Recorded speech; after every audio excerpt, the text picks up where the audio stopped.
welcome to MTG Evolving Wild. Today, we are introducing ourselves. My name's Mark. I'm Cody. Yes. Hi, my name is Ron. Ron and Cody are joining me here. So, we're going to get started with some introductions to who we are and kind of our experience with Magic the Gathering and just how we've gotten into it in the first place. So, I started playing very recently. How recently did you start playing, Mark? Thank you, Cody.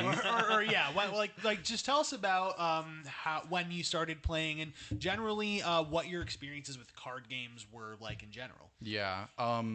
So I started playing Magic, and I've heard about it for like my entire life, but I never really got into it, and I kind of regret that now.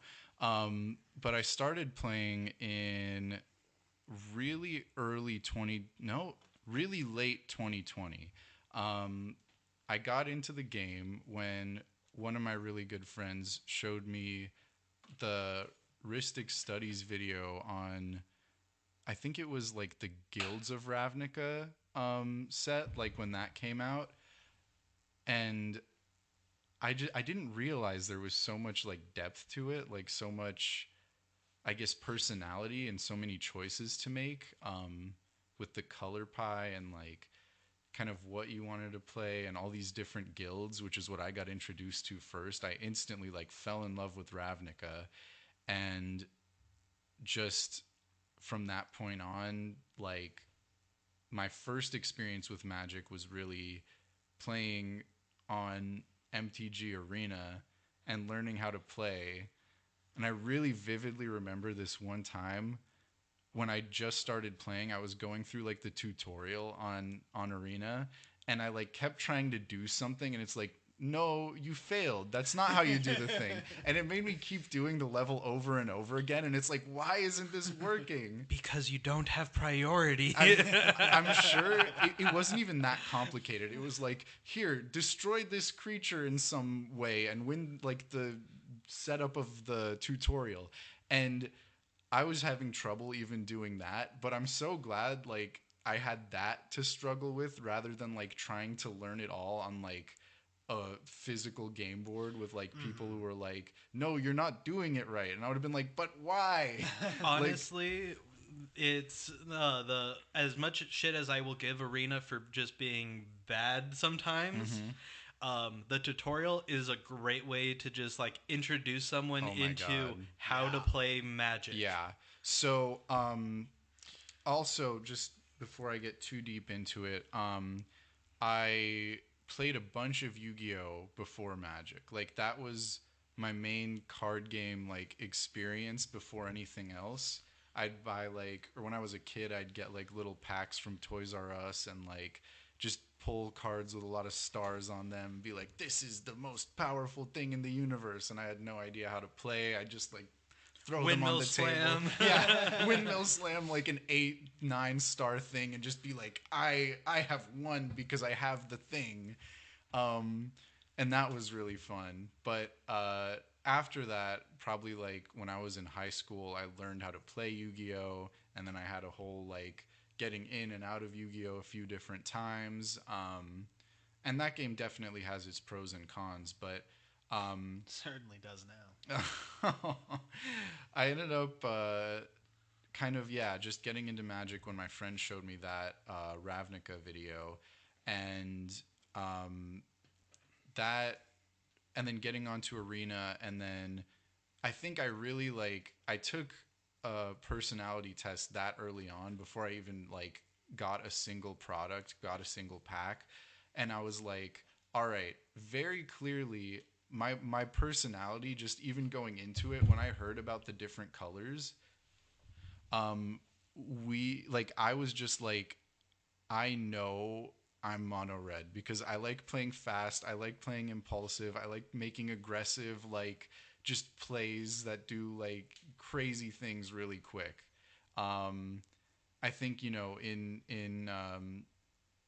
me and Ron used to play Yu-Gi-Oh a lot, and in when we would play those games, it would be like all right, I'm trying to get in and get the combo off as fast as possible, and Ron's trying to stop me before it happens and be able to, like, he was playing more of a control style and I was playing more of a aggro style even from there. I played robot boxers. Yeah. It was a lot of fun. But like, so going into it, like I was really drawn to red.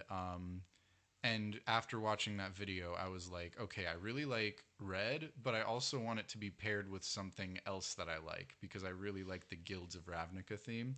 So I was like, okay, I don't like Izzet because it has blue in it, and blue is my mortal enemy.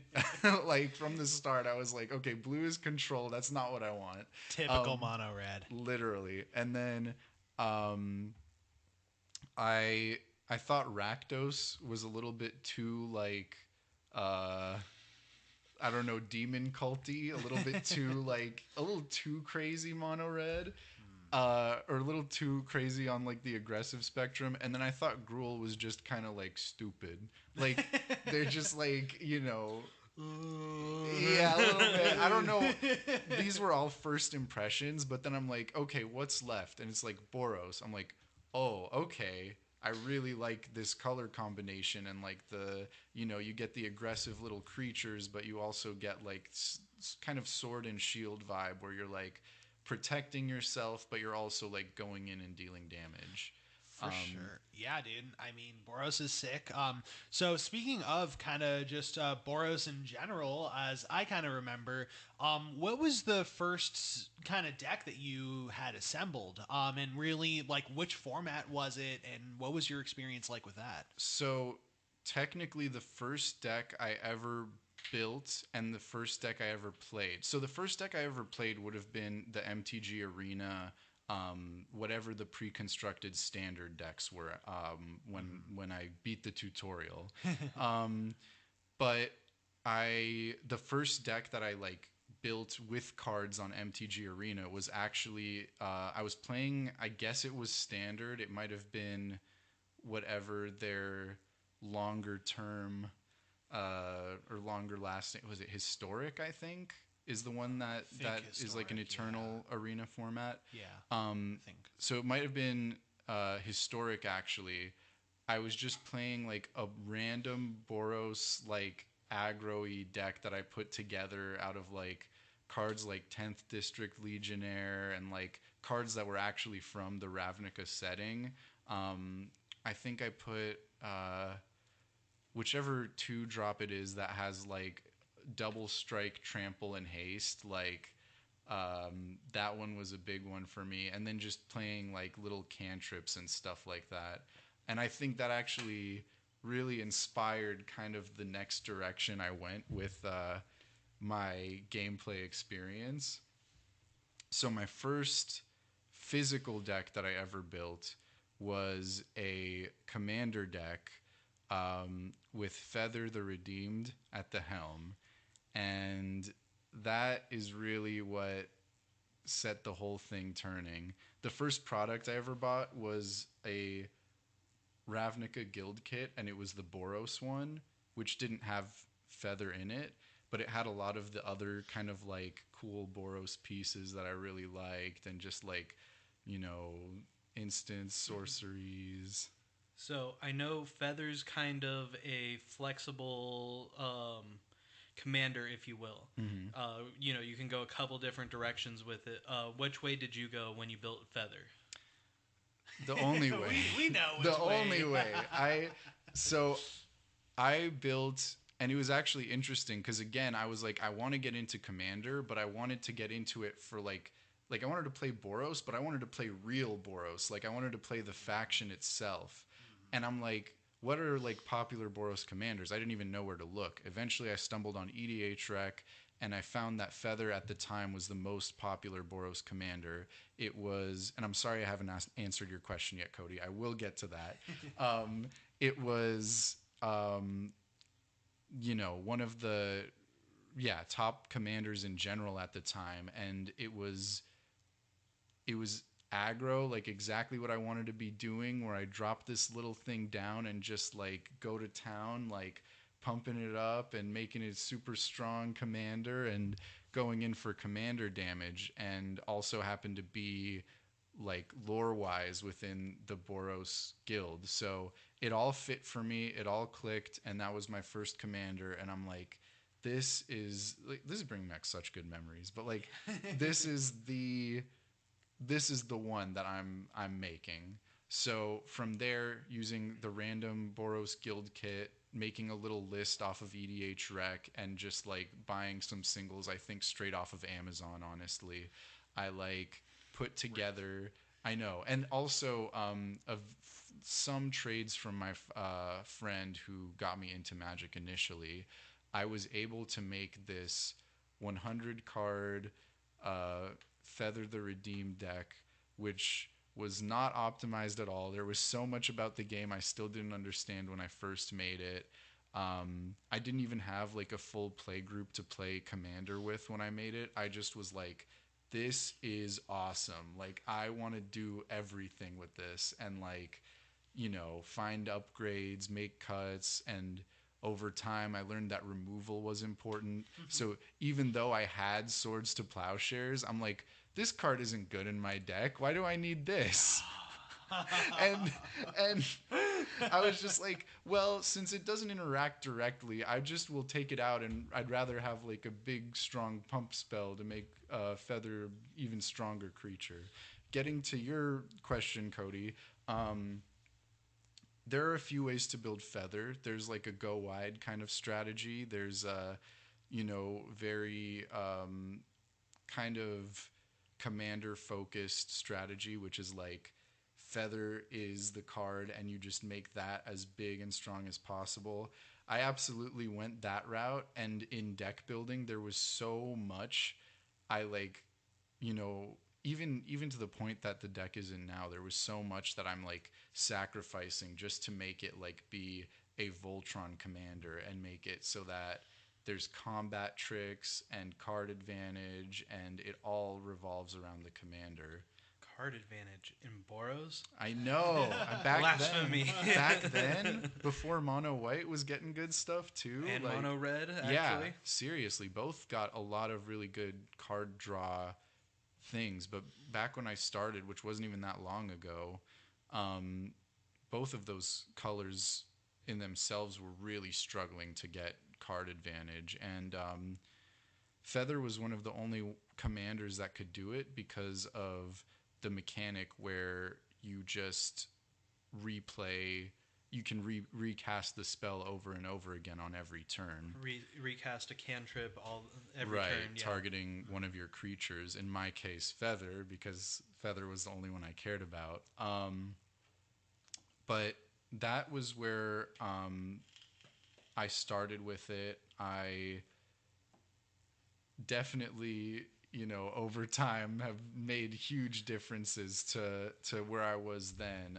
But Voltron in that first, like, just aggro-y commander deck idea, like... So, Boros, aggro, Voltron yeah. was how it started. That's how it all started. Dude. And how's it going now?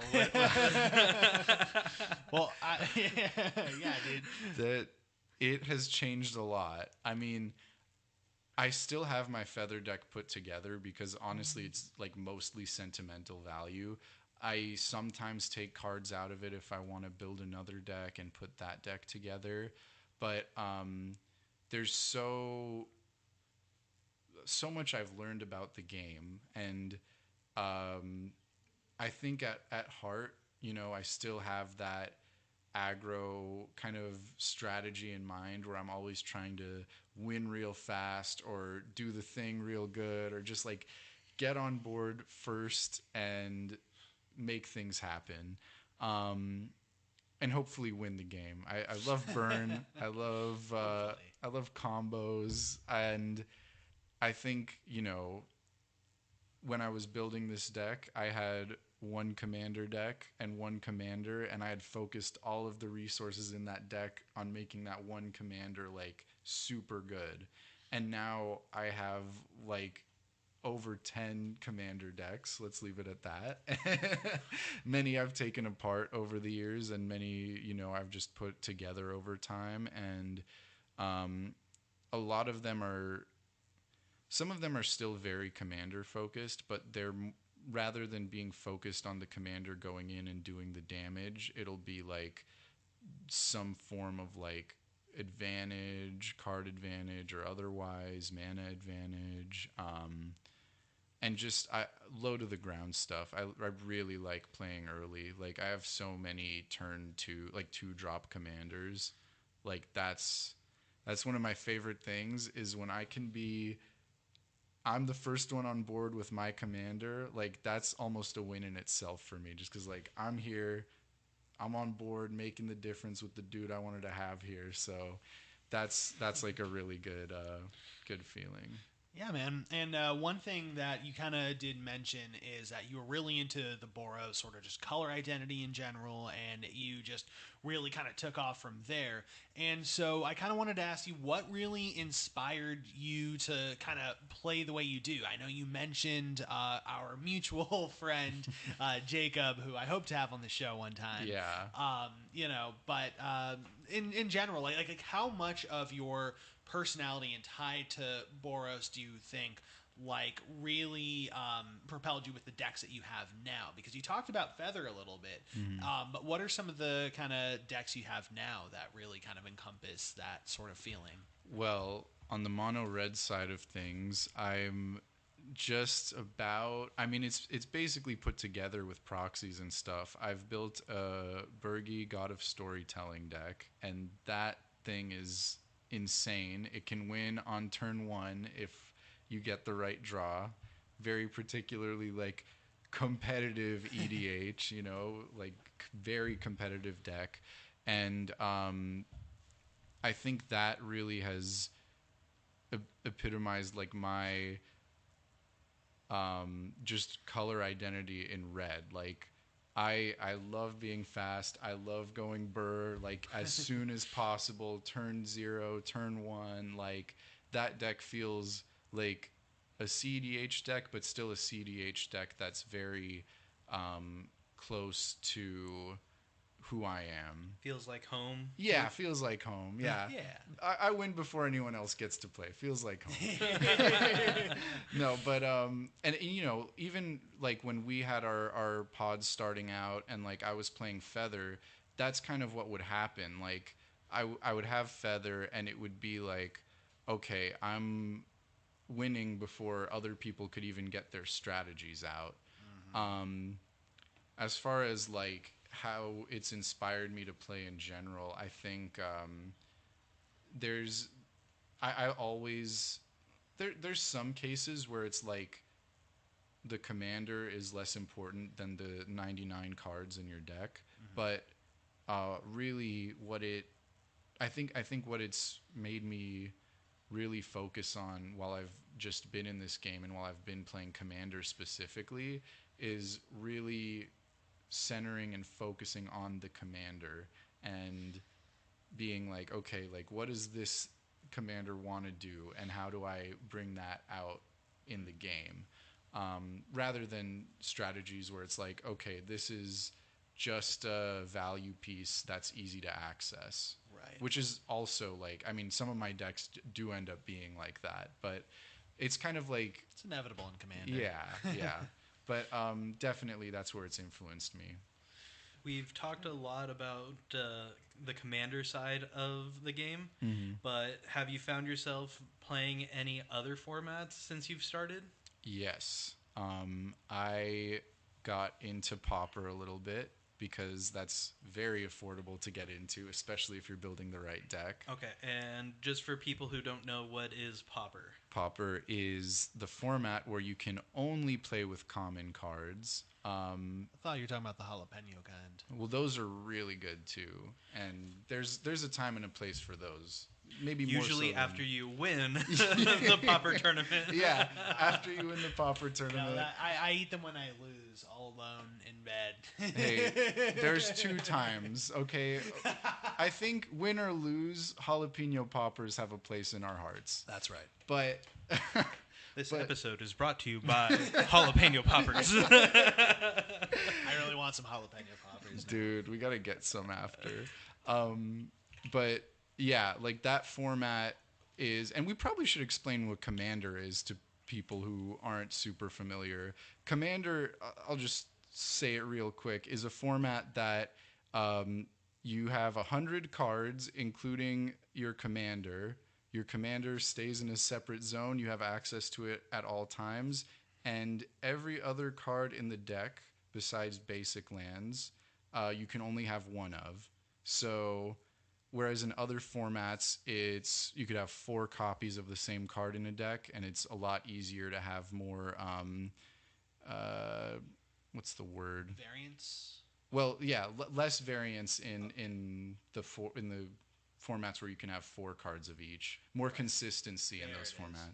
Okay. In Commander, you're really forced to find the consistency with so many other cards. Like, you can only run 1 copy of this really good card, so you need to find the second best version of that card. And all things considered, I think that makes it somewhat of an easier format to get into rather than something that requires 4 ofs for each staple kind of thing. There's pros and cons to it, of course, but overall, like... Yeah, and I'd say right now, one of the biggest pros of it is that it's by far the most popular format played in paper right now.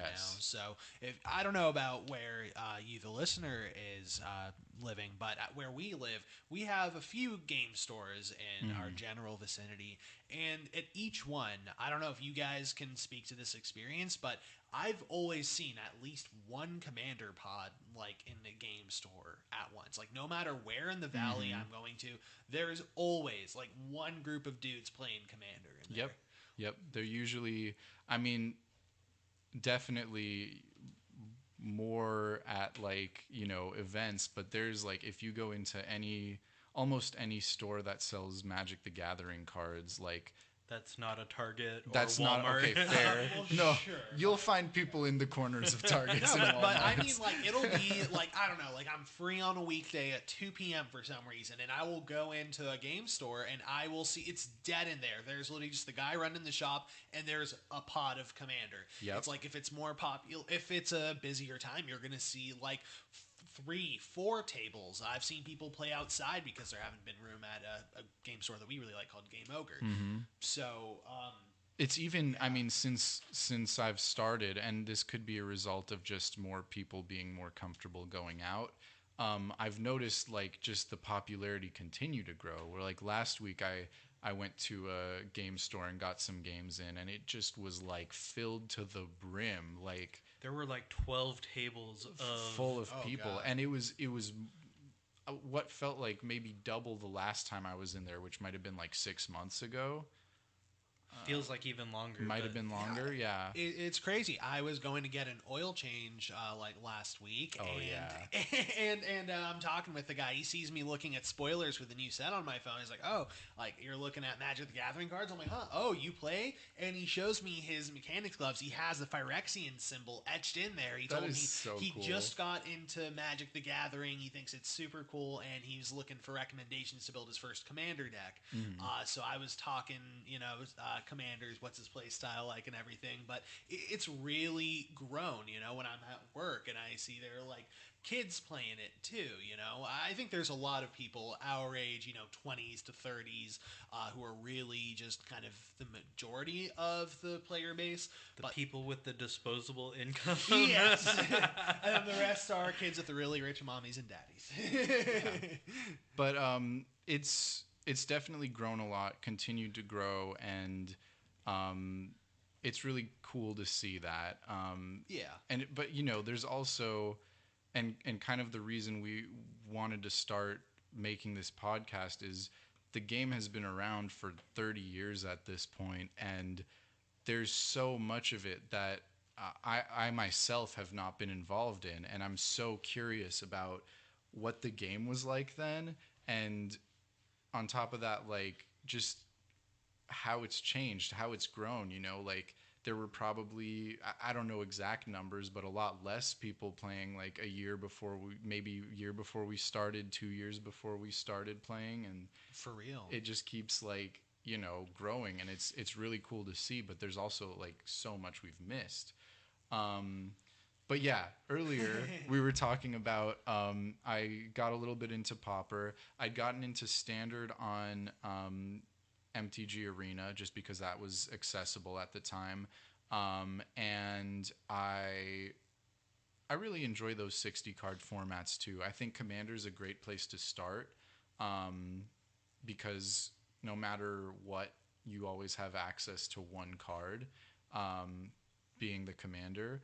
But playing something like Pauper is also so great because you get kind of a taste of what more streamlined competitive format looks like without needing to drop hundreds, if not thousands of dollars. And can I just say, the amount of like mental bandwidth, if you will, that like a game of Commander takes versus like a 60 card format of Magic, it's night and day on like how taxing it is, like playing a game of Commander versus like the 60 card game. Seriously. And it's just so nice to be able to like Yeah. think and breathe a little bit instead of like trying to It's- process so much information. It's mentally claustrophobic a little bit when it's like, I mean, I've had games recently where it's like, not only am I having instant speed interactions on my board, but what I'm doing on my board at instant speed is now triggering something else on like 2 or 3 other players' boards. And now it's like,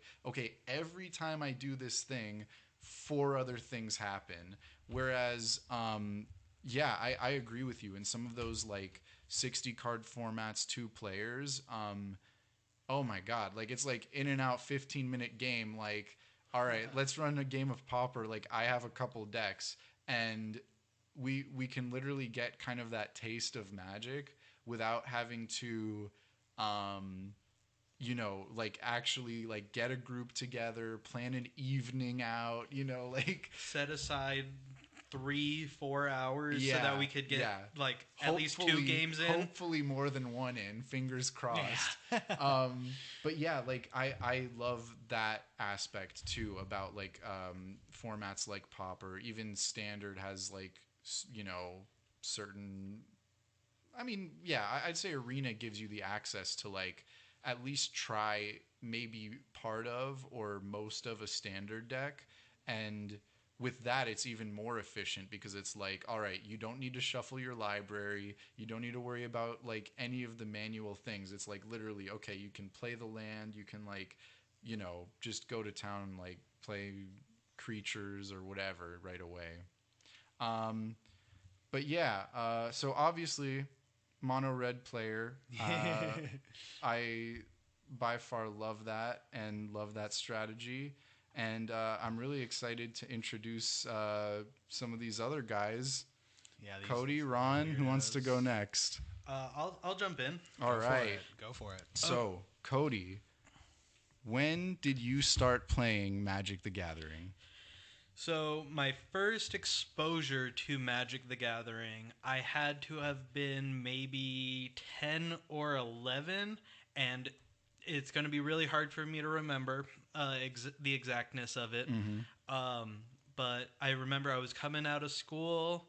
I saw a couple of my friends who were a little older than me playing like out in front. Right. And I was just like enthralled by the art and everything. And I remember like asking my dad to like take me to go pick up some packs and stuff, and I wanted to build a deck. At the time, I remember thinking that I wanted to do like red green as like a forest fire theme, not really understanding how like resources and like magic worked in general. They have red green forest fire cards. Yeah, he wants to play MLD. No, but do you remember where like anything about like the first pack you bought or like the first pack that you got or where you bought it from or anything like that? So Around the corner from my school, like maybe like a block away, there was a I want to say it was like a used game store slash like trading card store. And this is like really hard for me to kind of remember. But like my first experience with trading cards was actually like Pokemon. Right. That was my brand. That was my introduction to that. Okay. So like I remember we had gotten some Pokemon cards over there. We checked it out. They had some Magic stuff. I remember my rare being some foil worm.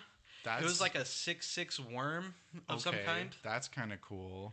Could not tell you anything more about it. I feel like with that information alone, I could probably, I mean, with some digging, I could probably figure out what your first like pack or your first set was. Probably. That's really cool. I remember I got in trouble at school because I was going to a small private Christian school at the time. Okay. For playing Magic. They called it witchcraft. Oh, wow.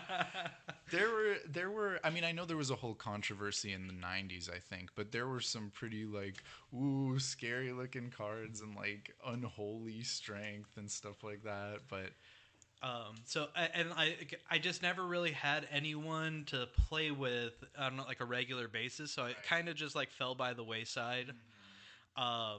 So, you said you played Pokemon or had experience with Pokemon cards. Did you Actually played it?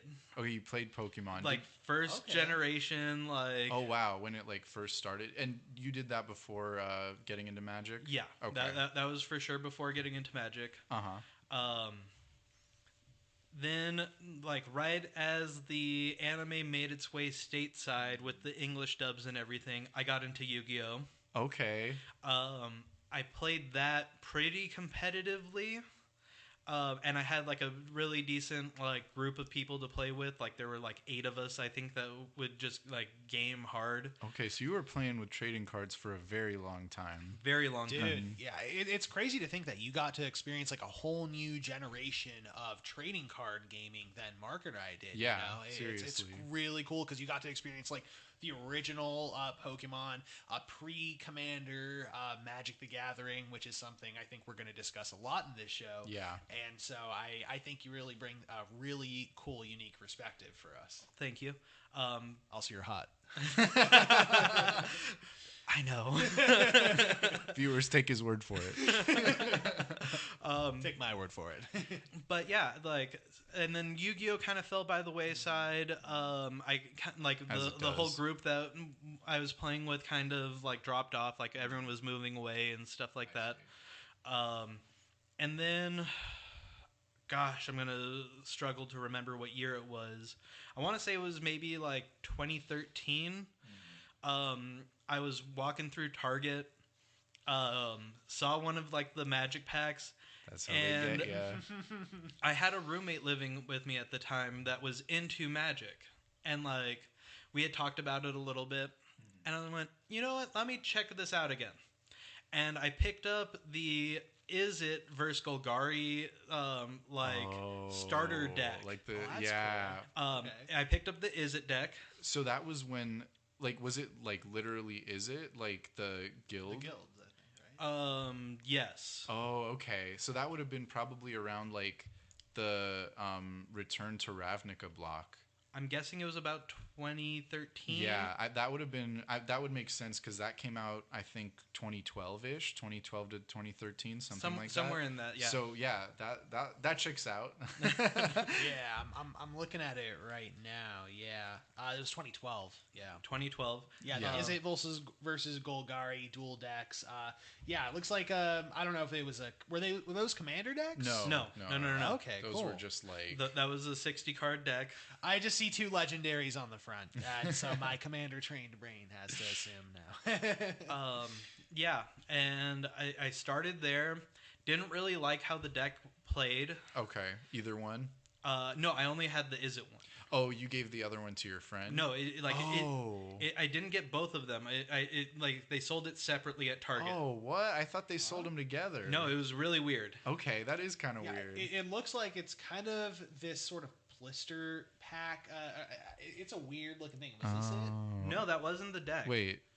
Oh my gosh, maybe I have it wrong. We'll have to look it up and figure out what it was later. But Yeah. okay, so you played that. You had the Is It side of it, the Yes. red blue side of it. Yes, it was an Is It deck, and I didn't like how it played. And in a couple of my polls, I had some really cool like Orzhov cards, and I kind of just like went into that direction, playing some kitchen Okay. table Orzhov. Nice. I was playing like a life gain strategy, and my main win conditions were like casting a card, Debt to the Deathless, to like drain Oh yeah, the table. I know that one.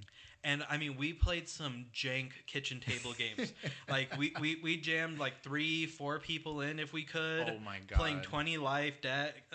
Like, I mean, I must have had like 80 card decks in some of the Yeah. decks that I built for myself.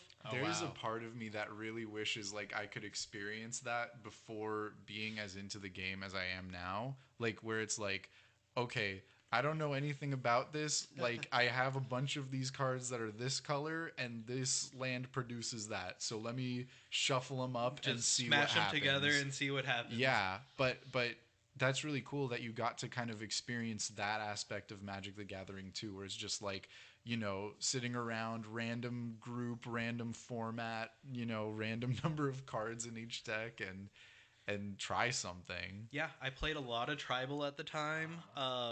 That Orzhov deck ended up like getting changed into like a angel and vampire theme. Right. I remember you showing me that one too. I built like a big Timmy Green deck. Yeah. That was a lot of fun. Yeah, boy. Built a fairy deck in blue black, which like honestly was my favorite deck. And, The defining deck. if you Yeah. will. and I'm sure it will come as no surprise to you that it was. So, recently, how have you've gotten back into Magic probably? Yes, you got me back into Magic.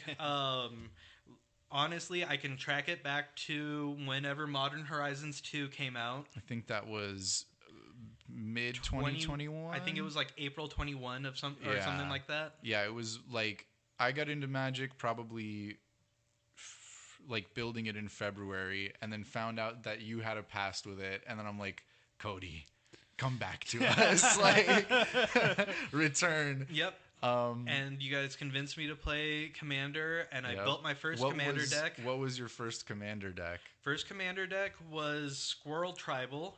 I built it with a card Chatterfang Squirrel General. Yep. Yep. It was black green. A lot of fun, Yeah. honestly. A lot of I fun, remember but that deck. I remember now looking at it and thinking like that's not like a lot of decks you built today or over time. And how would you say your deck building style has changed since Chatterfang, since you built your first one? Oh, I've really refined what I like to do in the game and kind of learned how to just like do that despite whatever color I'm in for the most part. But I've also noticed that I play a lot of the same two colors, which are blue and black, which just happen to be my favorites. Yes, yes. Cody is a Demir mage, very much on kind of the control kind of side of things. Don't necessarily have to be control, but I like to sling some spells. I like to, play on everyone else's turn. It just seems like it's the smarter way to go. And aside from Commander, obviously, and just kitchen table fun stuff or random kind of formats like that, have you ever played any other formats? I've never had a chance to experience, like a constructed standard or legacy or any of that. And knowing what I know now about all of those formats, I have neither had the budget to do a lot of those ones either. Yeah. Most of us don't. Hopefully, I know this is something we've talked about, but maybe in our pursuit of looking back at the past or kind of understanding more about the game, we can proxy some decks up even and just see about running some standard games and see what we take away from that. Heck It'd yeah. be a lot of fun. I definitely agree. So, and then you've mainly been a Dimir mage. There's been other things I've played other stuff. Yeah. I played Simic Merfolk, mono green, big stompy creatures, which was a lot of fun. You get to turn your brain off and Yes, it is. just punch someone in the face. And over time, I'm assuming like you've just been playing the game a lot more than probably any other time in your life. Oh yeah, Yeah. This is by far the most I've ever played Yeah. the game with the most consistency. Definitely. This has been a great experience. It honestly, it's such a huge world, and I love looking into it, and I love experiencing it with you guys. It's awesome. Hell yeah, it's a great time, and you know what? Peak magic plus a disposable income. It's like the perfect combination. Yep. All we need is more free time. Oh, yep, balancing that out somehow. So that's Cody for everyone. I think we're done now, right? Yeah. There's Let's wrap it up. There's no one else who's important. No to one I talk- can think of. I think we should wrap up the episode here and now. And, Yeah, it's been a wonderful time having you guys. all right, Mr. Ron. Howdy. How and when did you start playing Magic the Gathering? So funny enough, I think for me it was probably where did you get into it again? Because one thing I do want to preface, Mark and I's entry into this game has been pretty hand-to-hand. He got me into it. Again, I'll explain a little bit more about that before I go ahead of myself. But we have experience with Yu-Gi-Oh! Oh, we do. It was like Saito and Yugi, Yeah, did I get those right? Seto and Kaiba. Yeah, I'm thinking of Saito. It's funny because I messed up his name earlier today. You're thinking of Kaito. Kaito, yes. So you messed up his name. It's fine. Too many names. but But yeah. anyways, we were like adversaries, friendly Yeah. rivals. We would always pit each other's decks against each other, and it was always a great time. Seto and Yugi were friendly rivals. At a time, there were definitely times me and Ron would get pretty salty at each other Yes, playing Yu-Gi-Oh! Salt is I'm no stranger to the salt. And I know there was a point of time really like there was definitely time where I like found a different group in high school to kind of get deeper into that whole Yu-Gi-Oh scene. Mm-hmm. But there was a pretty big portion of time where it was like Ron played Yu-Gi-Oh, I played Yu-Gi-Oh. When we played Yu-Gi-Oh, it was him and me, and that's kind of how it was. We didn't really have like a play group to like see how other people played or like a general like, even sample size. Like most of the time it was like me versus Ron doing whichever strategies we kind of liked. For real, yeah. And I, kind of going back, I remember our first decks too. Like, whereas you had your, what was it, the Red Eyes Black Dragon. That was like your main. That one, was I the remember. first one I built. I And also then had the a Heroes one. Yeah. Yeah. Oh, the Heroes. That was And great. That Love that deck. Love that It was deck. strong. It was great. My deck was first the Battle Boxer Bots. It was like some budget kind of underdog sort of deck that honestly in the meta of everything with like what was competitive, it probably wasn't that great. But I remember I was able to really surprise people with that deck, and it had a trap counter spell in Oh. it. And it Jolt was counter. Jolt counter. Oh my yeah, God, I that, forgot that about was like that. the ultimate know you. Yeah. And so that kind of established me as a bit of a sort of value You had that edge of like control, but I remember in playing against that deck, there was a lot of like surprises. There was a lot of like countery type things, but there was also a lot of like really aggressive like big creatures to go in and hit with. very mid-range, back and forth sort of. That's like the general style. Yeah. But So back to the main yes, question: when thank did you. you start playing Magic the Gathering specifically? So I suppose since it was 2020 when you got into it. I got into it late 2020, so it would have been September of 2020, I think, or maybe November 2020, when Zendikar Rising, and then in paper got into it like February 21. Yeah, so I think for me it was probably a couple of months after that. So probably around then. I don't honestly remember the exact date, but I will say probably would have been about April.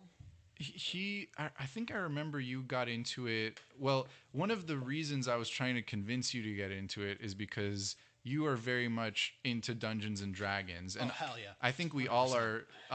But Ron to another extent, like he's been playing for many years longer than we have. Right, many moons have DM'd passed since Ron started. Yes, I've DM'd since high school. I was dragged into it by a few friends who I never would have suspected played D&D and had a great time and got carried away with it ever since. Right, but so in terms of that, like.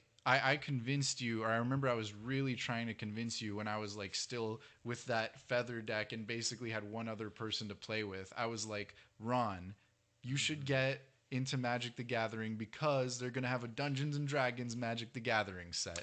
That's right. And kind of going back to when I got into it, initially we had the same contact person.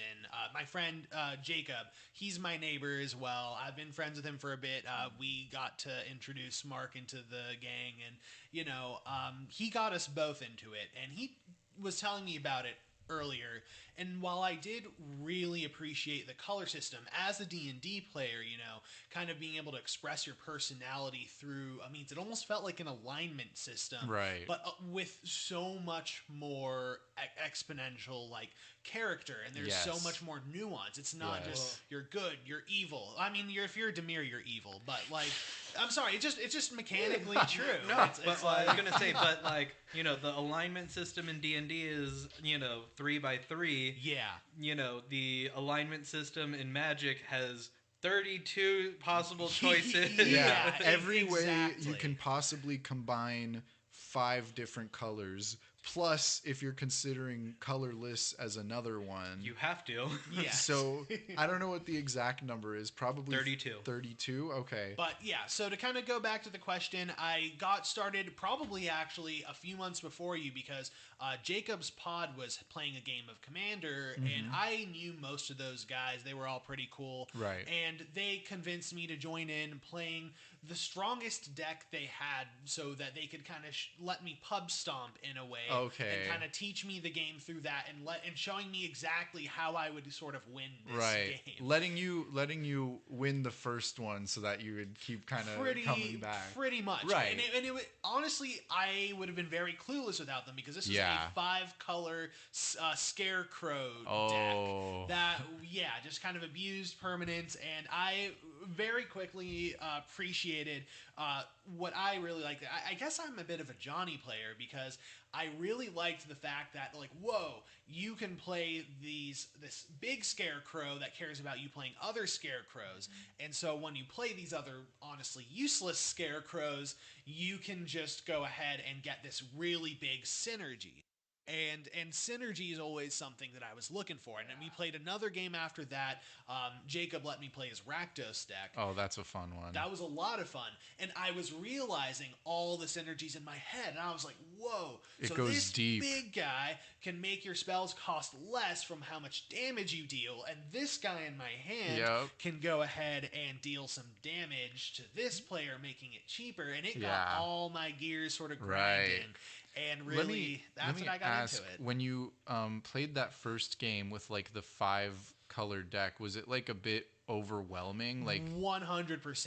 I was able to understand the color fixing kind of soon, and I think I was almost grateful to have a 5-color deck because it really allowed me to sort of while I didn't get much of any color's identity or any feel, I got an understanding of the basics of color fixing. Right. That's a really good a principle to start early on. But I think that's really cool that you kind of had that kind of, it's good that you had people there guiding you, but that would have been a very overwhelming experience, I think, for anyone starting. It would have. And the interesting thing is I didn't get into Commander that night. I thought it was awesome. I did have a great time. But I remembered the experiences we had in Yu-Gi-Oh! And eventually we fell out of the game.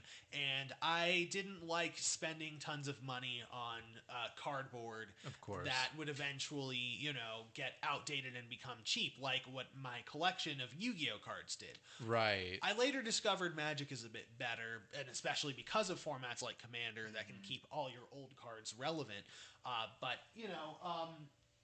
I really only ended up getting into it once Mark kind of dragged me into it as well. Yes. Once I had dragged both of you guys into it. No, but so when I had convinced you to kind of get into it, I know you had like a lot of thoughts about how you wanted to interact with the game, like budget wise, and also deck wise, and where you would fit into the whole thing. And when you built your first Commander deck, what was that process like? Where did you start with that? It was a funny process because I had very little understanding of the game because I basically had my hand held through me for my only experience. And basically when Mark convinced me to play, we didn't do the logical thing of like, yeah, let's just go ahead and play two of my decks against each other. I don't think you had two decks. I know Jacob had a couple decks. Right. And I had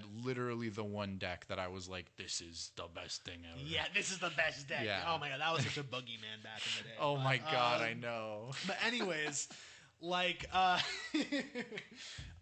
yeah, I mean, I had a bit of a identity struggle because I really compared what I played in Yu-Gi-Oh! To Magic the Gathering. And while there were certain things, I guess like Battle and Boxers could be some kind of like tribal reanimator type of deal. I don't know. It's weird, and I didn't find anything that fit the bill. And Light Sworns is something that has a mechanic that is basically playing from exile and stuff, which is weird and limited. So I had to kind of work from scratch. Right. And so what I remembered thinking when I was playing my first game of Magic, I was like, whoa, because you can have this one creature all the time in the command zone, kind of like a special deck, like what was it? Is it called a special deck in Yu-Gi-Oh? I think, yeah, it's kind of the comparison is like you get a one card special deck of the... Yeah. And I was like, okay, and that's awesome. And so I'm like, wait a minute. And then there's also this thing called commander damage. It can kill anyone, no matter what circumstance, if they get 21 damage from it.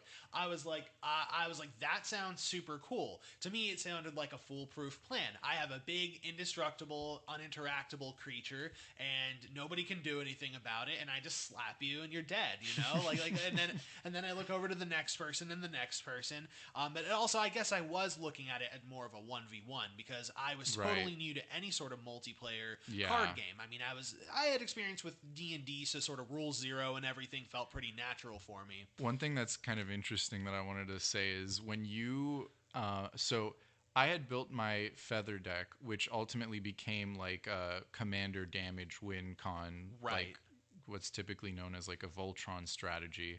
And I remember just like you were the one who told me that commander damage existed. Like I had played with a few games with our other like mutual friend Jake, separate from Jacob, and we were like playing games back and forth, and like it was 1v1, so of course my Voltron strategy was like even better than it would be in a 4-pod. Right. But like I remember you told me that commander damage was a thing, and I'm like, what? Like, how is that real? And then I had to look it up on my phone, and I found that it was like, no, this is legit. And then I was really scared because you were building like such a... I didn't even realize at the time that you told me that almost. Like, I realized I was more scared of your commander than the advantages that I get from commander damage being a rule as a feather deck. I'm not even going to sugarcoat it. We had a total arms race at the beginning. I think there was a bit of one. But eventually we settled on a power level. Just curious.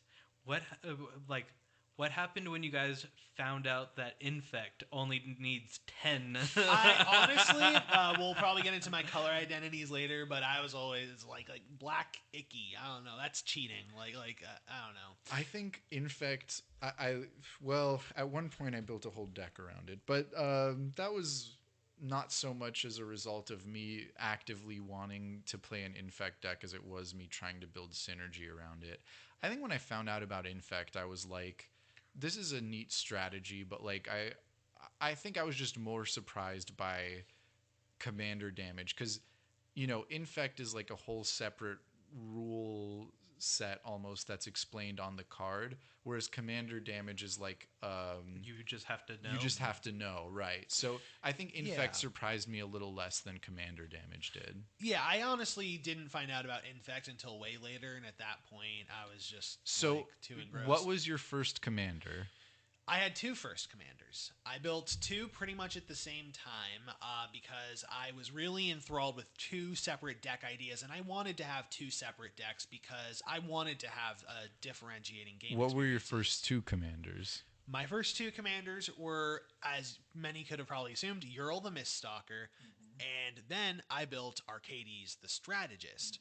I liked Arcades the Strategist as well because I really liked having a big sort of protective deck. My idea of playing with Yu-Gi-Oh! Is, half the cards in Yu-Gi-Oh! Are like, opponent can't do this.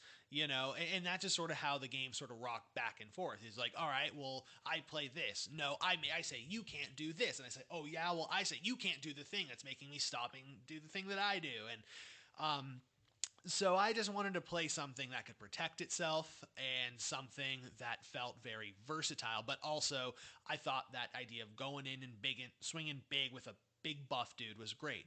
And honestly, I just built both because also Arcades was a really budget deck, especially at the time. Even now it is, but at the time it was like what, like $50 to $80 to build that deck? No, I would imagine, yeah. And I that was at remember- the time. And, yeah. Ural was a bit more expensive because Ural at the time was like a $15 card himself, and Mark was a homeboy. He split half of that with me. Yeah, I was to like, kinda push I'm me like, to- he's I like, have I don't to want to get. buy the $15 card, but I want him to get into the game. And that was that was awesome. I man. was like, I need to get Ron into this game because of how much fun I am having with it. Like, and I know at this point, I think I made the right thing in trying to get you into it because we both take so I'm a much. Stacks player now. Are you sure?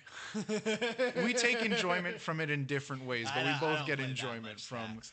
the game. But yeah, so you started with those kind of decks, and then I kind of have two questions moving from that. Was there Sure. one that you preferred to the other as time went on, and also, like, just over time, how has your play style or your play experience maybe changed since when you started and built those? Sure. So, I mean, to put it this way, I was really torn. I had both these decks for a while, but now I still have my Arcades deck, and I broke apart my Ural deck. Eventually, I realized, turns out if you only have one really big gun, if someone manages to take that away from you somehow, even though you're trying to put up all these resources to defend it, you're out of the game. Yeah. And another thing that I experienced is Voltron wasn't a very fun strategy for me because in 1v1, sure, if you're able to kill the opponent, you kill the opponent anyway. And then you start a new game. Precisely. In Commander, you're playing with 3 opponents. You take one of them out turns 4 or 5 when people are normally winning turns 8 through 10. And they're going to feel cheated of their game. And likewise, I also felt like it was a dilemma because someone was doomed to not have a good time with Voltron. It's either like I get someone else out and then they're out of the game super early and everyone gangs up on me and then that's it. Or it's like I just go, like, I attempt to do that, and then I get ganged up on because nobody wants to deal with that. I think so. You clearly had a preference over time, leaning towards the Arcades, kind of more of a value style rather than the Euro. That's right. But here's the thing: the walls were cool because I like the flavor of defense. Of course. But the thing that I kind of have is I really like seeing big numbers. Yeah. My favorite thing in Ural was just moving that 20-sided die up until eventually I had to grab another one. And I was like, all right, if he swings, someone's dead, more and than I enough can leave up commander a blocker. damage. Yeah. But despite all the pitfalls of that, Arcades was great because it was just so much advantage, and it really felt a bit like my Lightsworn's deck, because that flavor-wise, the whole deck was about getting a massive dragon by getting a whole bunch of resources, and you would just pay a bit of life, do a one-sided board wipe, and you could just repeatedly do that with this one boss creature. And while I couldn't exactly do that, or maybe I could have with a certain commander, this deck was really resilient to board wipes, and it also included one-sided board wipes, and it was a dragon, and I'm like, that's awesome. But the part that really defined how I play was when I broke apart Ural, I had to think about what I wanted to do with all those cards. And when I realized another part that I really liked about Ural was all the enchantment synergies. All of those kind of, this card lets you do this card and that card. And eventually I'm like, you know, what's one card in the deck I always loved drawing, and I remembered if I drew it, it's almost always the difference between me winning and losing. It was Sithis Harvest Hand. Because she was an enchantment enchantress that would just basically get the whole engine turning. And I thought, okay, what if I build this deck without the big clunky dude who can get removed, and I just build the deck around this value? And that's kind of defined the decks I've played since. You know, I'm a big Prosper fan. I have like I have almost a dozen decks. Yeah. So I'm not going to go into all of them now. I think, that's kind of based on your first experiences and even which deck you preferred at the beginning, and furthermore, what you ended up doing with the more aggressive Voltron strategy.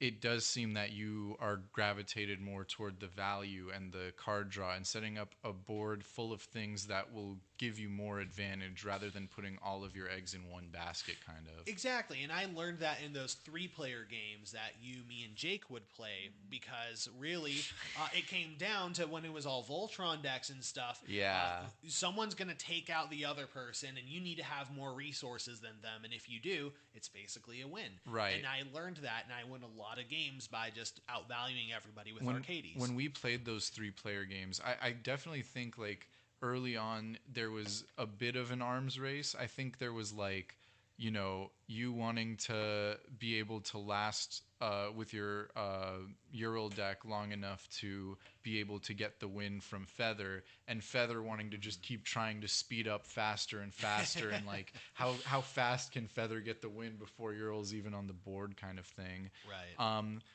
But I think those 3-player games were also very good for us, because if we were playing 2-player Commander and we were both using Voltron strategies, we would have never learned, like, okay, like, this strategy is not always the best for playing in a multiplayer group. Whereas, you know, because we had Jake there also, it was like, either I would take you out, you would take me out, and then Jake would take whoever's left out. And like, Jake had his crazy landfall shenanigans. Yeah, like, we'd be like, resources down, tapped out, creature, no blockers up, and then, like, Jake would just be like, okay, Scoot Swarm for 1 million. And, like, it'd be like, oh, I see. Yeah. So I mean, while Voltron strategies are still very viable under certain conditions, Sure. it's like they have as many drawbacks as they do an initial, like, upside. Yeah. So I'd say, like, kind of moving from where you started to where you are now, you've kind of changed from, you still care about the big numbers, but it's important for you to have other things going on, more card advantage, more mana ramping, like getting more lands on the field. Yeah, rather than just, I mean, big numbers are always fun, but doing more with the big numbers, either wide or tall. Exactly. Yeah, I've always kind of appreciated having very flexible deck playstyles, things that can do a little bit of everything. And I guess I specifically have this geared towards Commander because these are games that are going longer, and I realized you can play these kinds of crazy things that you wouldn't be able to in much faster formats. Right. And I really wanted to take advantage of that. So, speaking of which, have you had any opportunities to play any other formats aside from Commander? Because I know even you getting started, whereas Cody had the opportunity to play just kitchen table random stuff and other stuff like that, you basically started with Commander, and then when I got you back into it, it was Commander again. I basically only played Commander for the longest time, but eventually Mark kind of convinced me to build a Pauper As deck. I do. And it's funny, kind of going with the very flexible mid-range sort of playstyle I like. I chose mono blue fairies. Needless to say, now I have not played a game of Pauper with Mark in a very long time. I still have my Pauper decks. I've been thinking about maybe updating 2 of them into one better deck or something like that. But we can definitely get some games of that in soon. I think that really fills the niche of like a format that again, quicker games, faster kind of play, and you can more easily just play it with 2 people rather than needing the whole pod and a whole evening set aside. Yeah. So I think that's kind of us introduced, kind of who we are, what we like, we all kind of have like different representations on the color wheel too, I feel. Yeah. I'm definitely by far red is like my most defining color. We talked about a Magic the Gathering personality test that we all did to Yes, we did. to kind of figure out what we identify as. And I think we perfectly completed the 5-color wheel, in a right? sense, yeah. Like, so with my test, like after taking this personality test, I'm like 30% red, and then like the next highest is like black, which also makes a lot of sense if you know my decks, and that's at like 20%, 19% pretty much. And then everything other that, like green is 18%, white is 17, blue is 14. I love red. Like as just like a personality and identifying with it and all of the emotional implications that comes with that. I very much identify with red. Yeah, I've had to take this a couple of times just due to some technical errors. I've gotten it anywhere from like almost perfect 50-50 split between blue and black at like 25% each. This last one I did, I'm like 33% blue, 27% black. Makes sense. But yeah, it just, regardless, every time I take it, I get blue black Demir as my personality type, and it just totally makes sense with how I like to play the game. I like to sit back, control the board a little bit. Yeah. Use all of the resources available to me, including my own life. Definitely. Yes, you do. Yeah. I'm definitely a Selesnya player at heart. So green and white. Yes, sir. Green and white. It's funny. When I first took the test, I got blue, green, white, and I always identified with the band because I'm always like a paladin type player, and I thought it fit. I take it again a couple months later after I'm a bit more enfranchised. I get Naya, and I'm like, okay, I think I'm maybe just preferring a bit of chaos, and now I've kind of centered back, and I feel like, yeah, that's the one thing they've had in common, and I feel like I've struggled with my identity in Magic the Gathering for a little bit. So I feel like Selesnya does feel right, at the very least it's the average of the two. I think it's the home base. Because I did take the most recent time I did take it, I do have an interesting split. I have 24.6% green and 24.5% white. Yeah, wow. that's pretty. That's pretty close. That's pretty Selesnya. And then in third is red at 19.3, and everything else is below 15%. Yeah. I think to an extent we each identify with those colors to an extent. Not like Cody is really evil in real life, but like Cody likes to be a little trickster sometimes, and a little evil. And yeah, and like I feel like you kind of identify with that whole like kind of paladin or like kind of greater good kind of mentalities sometimes. And Yeah, for sure. I think we really round out the color wheel in that way. I think I also wanted to just talk a little about like, so we've kind of introduced ourselves. Um, I want to talk about like what we want to do here with this podcast, with like why we've gotten together to do this.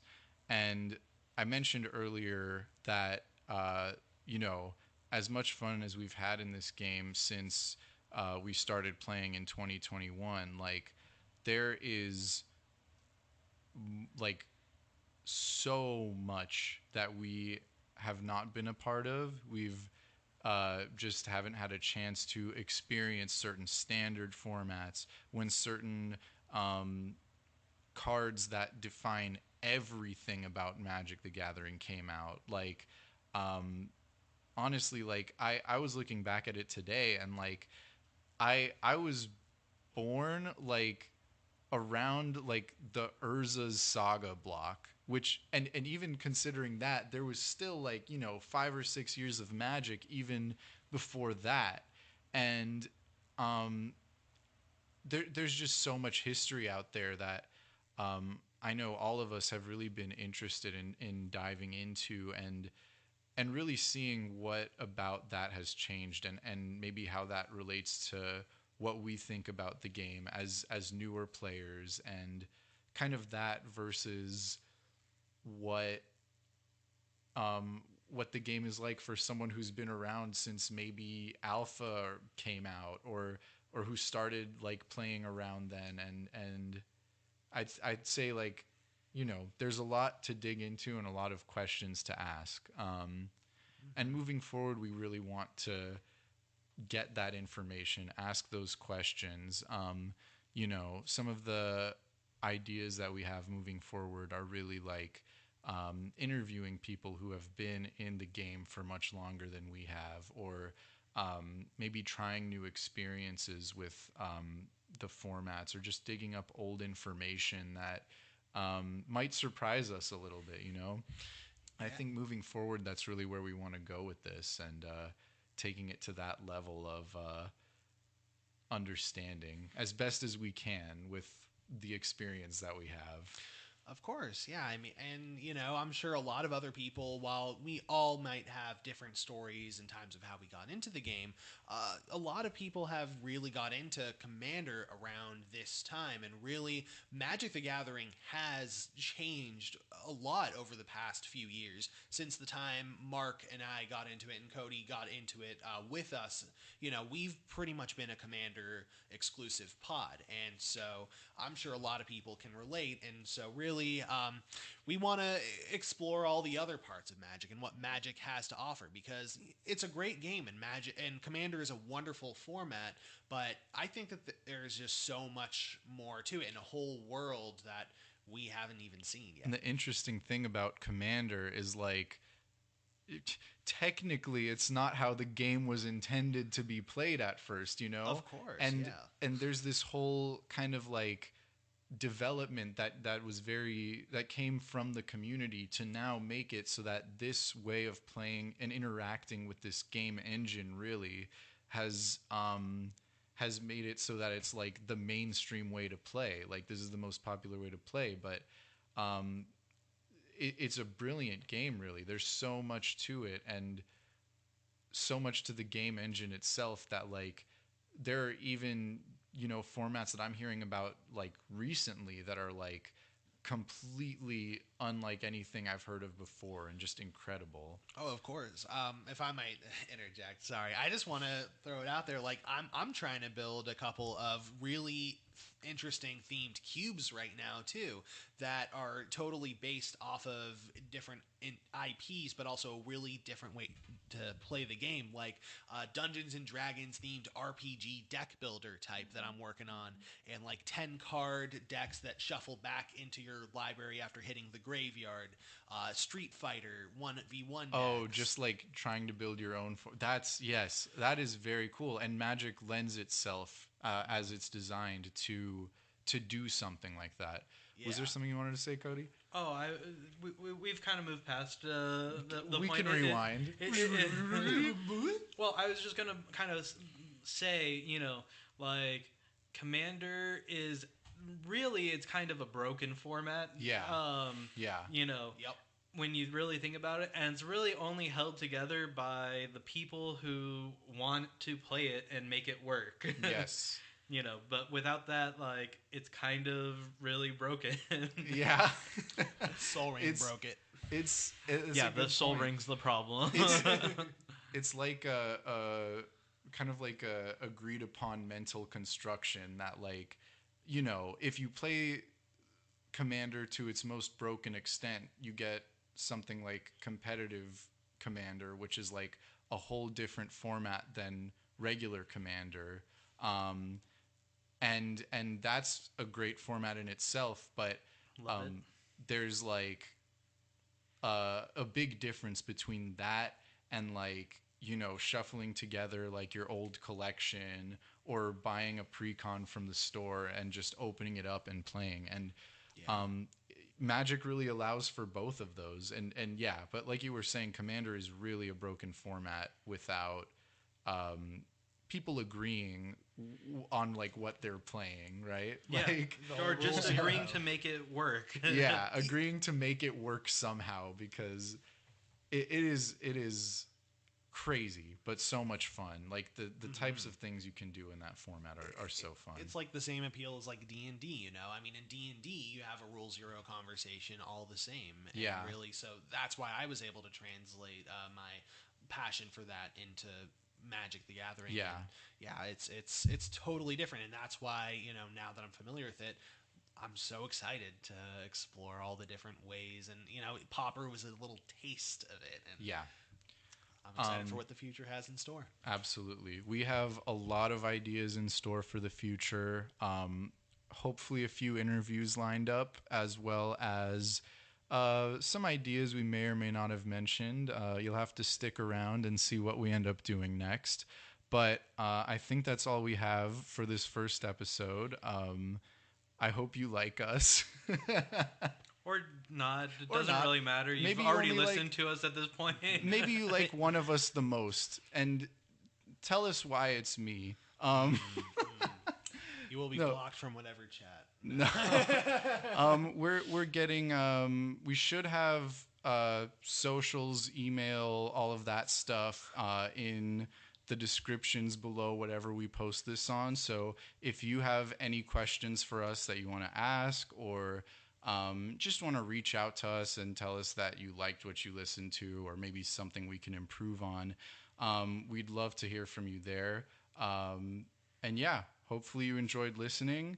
I think that's all we have for today. So we will catch you next time. Next time. Peace. Thank you for tuning in. Bye.